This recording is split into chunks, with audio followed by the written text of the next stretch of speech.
Hello viewers, কেমন আছো তোমরা সবাই? আশা করি ভীষণ ভালো আছো। আমিও খুব ভালো আছি।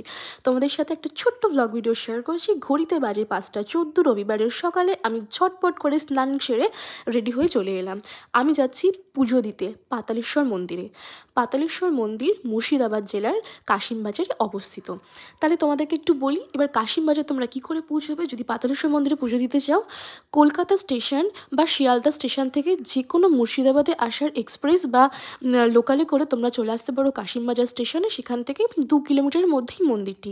কথিত আছে মুর্শিদাবাদ জেলার সবথেকে প্রাচীন ও পুরনোতম মন্দির হচ্ছে এই পাতালেশ্বর মন্দির। বাবা পাতালেশ্বর মাটির তলা থেকে ওপরে ওঠেননি, তাই জন্য মন্দিরে পুজো দিতে গেলে একটু ঝুঁকে নিচু হয়ে পুজো দিতে হয়।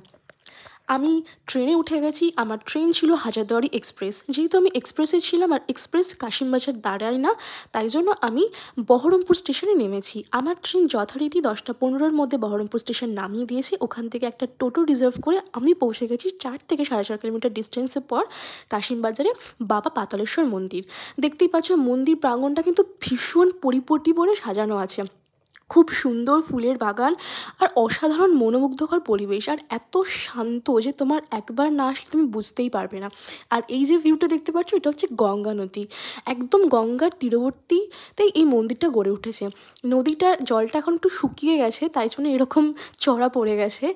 বাবা পাতালেশ্বরকে পুজো দেওয়া হলো। পুজো দেওয়ার পর একটু ক্যামেরা করে তোমাদেরকে দেখাচ্ছিলাম। যেহেতু কী বলতো, পুরোপুরিভাবে তো মন্দিরে ভিডিও করা যায় না, তাই জন্য তোমরা দেখো ঠিক এই জায়গাটাতেই বাবা একটু নিচের দিকে করে আছে, এই যে ঠাকুরমশাই পুজো দিচ্ছেন। আর তার সাথে রয়েছে মা মনসা, আর ওদিকে রয়েছে গণেশ ঠাকুরের মূর্তি। তো আমি মা মনসাকে একটু পুজো দিলাম আর গণেশ ঠাকুরকে একটু পুজো দিলাম। দিয়ে মন্দির প্রাঙ্গণটা খুব ভালো করে একটু ঘুরছিলাম, একটু টুকটাক ভিডিওগ্রাফি করছিলাম। তারপর পুজো দিয়ে পাশেই খাবারের দোকান আছে, সেখান থেকে একটু খাওয়া দাওয়া করে ঝটপট চলে এলাম কাশিমবাজার স্টেশনে। আমার ট্রেন ছিল কাশিমবাজার থেকে। যেহেতু আমি শুধু কাশিমবাজারে পুজো দিতেই এসেছিলাম, তাই জন্য মুর্শিদাবাদে যাওয়া হয়নি আর মুর্শিদাবাদের ভিডিও তোমাদের সাথে জন্য শেয়ার করিনি। পরবর্তীকালে যখন মুর্শিদাবাদের লালবাগে বেড়াতে যাবো, তখন অবশ্যই মুর্শিদাবাদের একটা ভিডিও তোমাদের সাথে শেয়ার করব। তা তোমরা যারা যারা কাশিমবাজারে থাকো তারা অবশ্যই জানো যে পাতালেশ্বর মন্দিরটি কতটা জাগ্রত। তাহলে কমেন্ট করে জানিও, আর আমার এই ভিডিওটা কেমন লাগলো অবশ্যই কমেন্ট করে জানাবে। আর আমার চ্যানেলটিকে সাবস্ক্রাইব করবে, যাতে পরবর্তী সময় তোমরা ভিডিও সবার আগে পেয়ে